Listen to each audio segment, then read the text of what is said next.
ক্ষমতায় গেলে রাজশাহীর পদ্মা ব্যারেজের কাজ করবে বিএনপি, প্রতিশ্রুতি দিয়েছেন দলের চেয়ারম্যান তারেক রহমান। বিগত সরকার মেগা প্রকল্পের নামে মেগা দুর্নীতি করেছে অভিযোগ করে তিনি বলেন, বিএনপি জয়ী হলে জনগণের কাঙ্ক্ষিত পরিবর্তন করা হবে। গণতন্ত্রের ভিত্তি মজবুত করতে সবাইকে ঐক্যবদ্ধ হয়ে কাজ করার আহ্বান জানান তিনি। তারেক রহমান বলেন, দেশ গণতন্ত্রের দিকে পরিচালিত হলে গণমানুষের দাবিগুলো পূরণ করা সম্ভব হবে।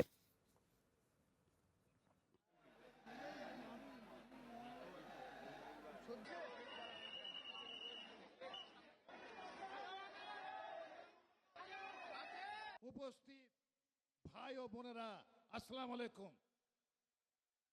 আমি একজন দুইবারের আহত মুক্তিযোদ্ধা। স্বায়ত্তশাসিত প্রতিষ্ঠানের মধ্যে বরেন্দ্র প্রকল্প সবচেয়ে বড় প্রকল্প ছিল, যাদের নিজস্ব বাজেট ছিল প্রায় 1000 কোটি টাকা, কিন্তু সেই বরেন্দ্র প্রকল্পকে ধামাচাপা রেখে দেওয়া হয়েছে।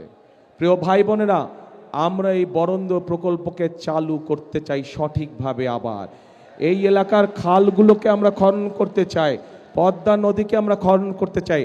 আরেকটি কাজ করতে চাই, যদি আপনাদের সমর্থন